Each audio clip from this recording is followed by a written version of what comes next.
Welcome back to Pastry Maestra. I'm Teresa and today I'm making fruitcake.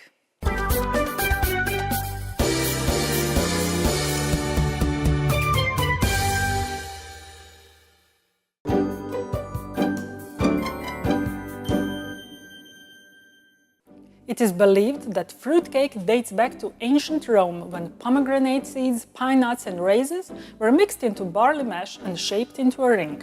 Later in the Middle Ages, honey, spices and preserved fruits were added to this mixture. Stollen, a German fruitcake, was developed in the mid-1300s and has been served at Christmas time from its conception. Fruitcakes quickly became popular all over Europe. Recipes varied greatly in different countries throughout the ages, depending on the available ingredients, as well as church regulations forbidding the use of butter. Because being an animal product, it interfered with fasting. Let me mention that during the fasting, the sugar was forbidden too. A fruitcake without butter and sugar? I'll pass, thank you.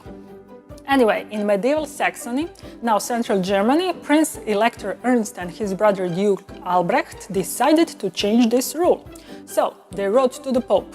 It took them 5 popes to have their pleas answered. Finally, in 1490, Pope Innocent VIII sent them a response known as the Butter Letter, which granted the use of butter for their baked goods without having to pay a fine, but only for their household. The Pope was clever and put a condition in the letter stating that others could also use butter for cooking, but whenever butter was used, a donation had to be made to help with the cost of constructing the Freiberg Cathedral. In France, a special collection box was placed in French parishes to collect butter money, which may have been used to fund the construction of new towers for big cathedrals like those in Rouen or Bourges, known to locals as Tour de Beurre or Butter Tower.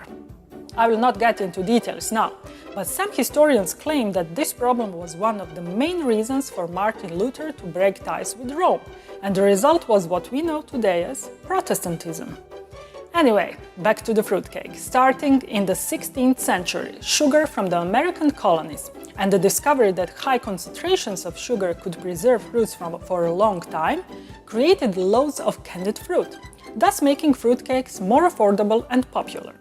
By the early 18th century, fruitcake, also called plum cake, became synonymous with decadence and was outlawed in Europe, where it was proclaimed sinfully rich. Luckily, the law didn't hold, since fruitcake had become an important part of the tea time ritual, especially in England.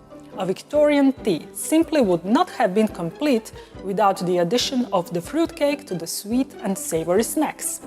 And fast forward to today, we have various types of butter. More about that you can learn from my post about buttercream.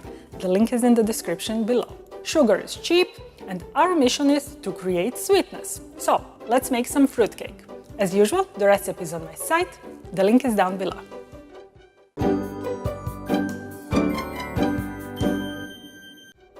To make fruitcake, the first thing I'm gonna do is put my room temperature butter, granulated sugar, dark muscovado sugar, demerara sugar and freshly grated orange zest into a stand mixer fitted with paddle attachment and mix on medium speed until the mixture becomes nice and creamy.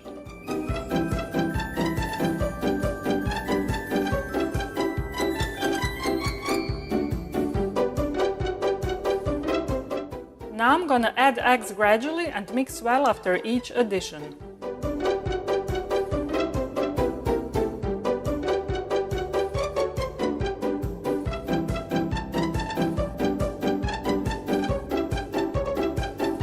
Next thing I'm gonna do is fold in sifted flour, almond flour and baking powder to the mixture.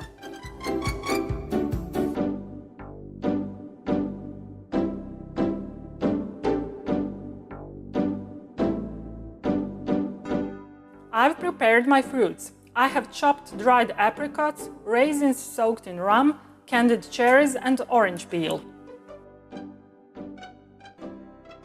I'm gonna mix in all the dried and candied fruits I've prepared.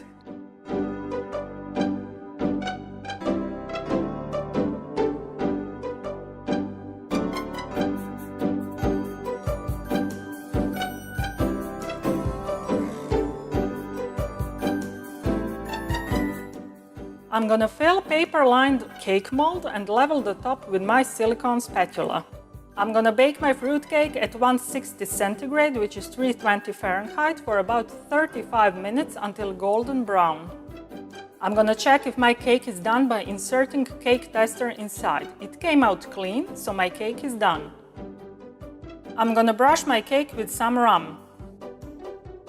I mixed some apricot jam with a tablespoon of water, heated it in the microwave, and now I'm gonna brush the cake with hot jam.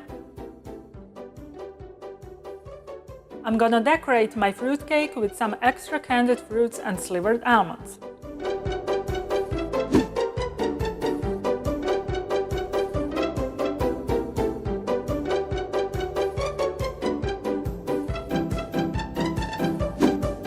I'll add just a few almond petals and my cake is ready to be served.